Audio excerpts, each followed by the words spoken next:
Sveiciens visiem, kas skatās šo reportāžu no Rīgas 49. vidusskolas. Šodien lielais pusfināls Seibu studentu basketbola līgas fināla sešniekā. Un šodien lielā spēle Latvijas Universitāte pret Biznesa augstskolu Turība.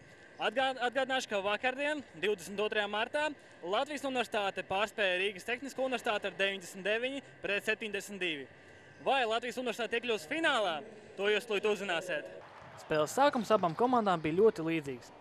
Abas apmainījās ar veiksmīgiem uzbrukumiem, taču Biznesa augstskola Turība bija vadībā ar 13 pret 8.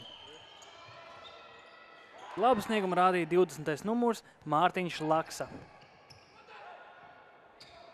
Nervozā pirmā ceturdaļa noslēdzās ar to pašu 5 punktu pārsvaru par labu Turībai.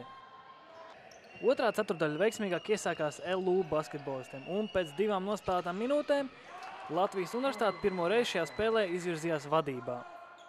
Lielu ieguldījumu komandai deva 25. numurs Arkādijs Makarenko. Līdz puslaika beigām mūsējie saņēmās un samazināja rezultātu starpību līdz 4 punktiem. Otrais puslaiks iesākās vēl ātrāks un agresīvāks. Abas komandas saprata, ka nākamās 20 minūtes izšķirs likteņus. Visu otro ceturdaļu spēle ritēja punkts punktā. Aktīvs presings un cieša sekšana nesa savus augļus, un trešās ceturdaļas izskaņā LU atpalika vairs tikai par 2 punktiem.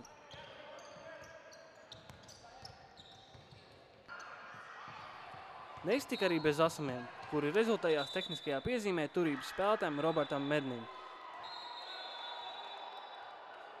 Un Laksa devās izpildīt soda metienus. Spēles gaita vēl vairāk salauz Turības spēlētājiem Mārtiņa Motivāna 5. piezīme.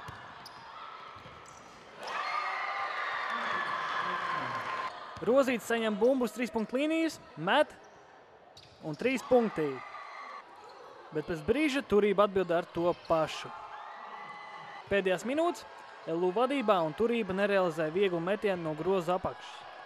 Arī nākamajā uzbrukumā Turība kļūdās, un cerības viņiem izgaist vēl vairāk.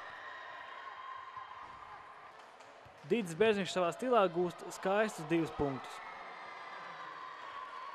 Abas komandas vēl apmainījās ar rezultatīviem uzbrukumiem. Vispirms Turība, bet pēc tam arī Žants Peiners izpilda savu gājienu uz grozu. 10 sekundes pirms beigām Turība kārtējo reizi kļūdās, un to Latvijas Universitāte vairs nepiedeva.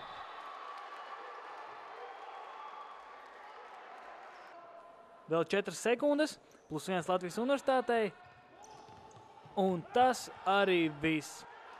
Grūti uzvara 75 pret 74, un jautājām Didžu Bērziņa viedokli par spēli.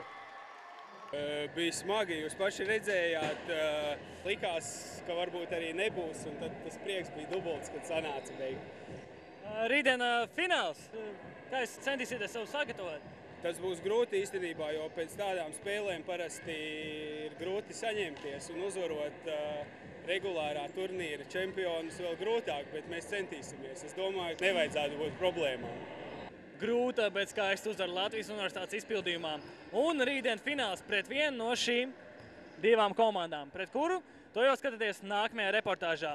Roberts Vīksne, Austris Lazdovskis, speciāli Latvijas Universitātei.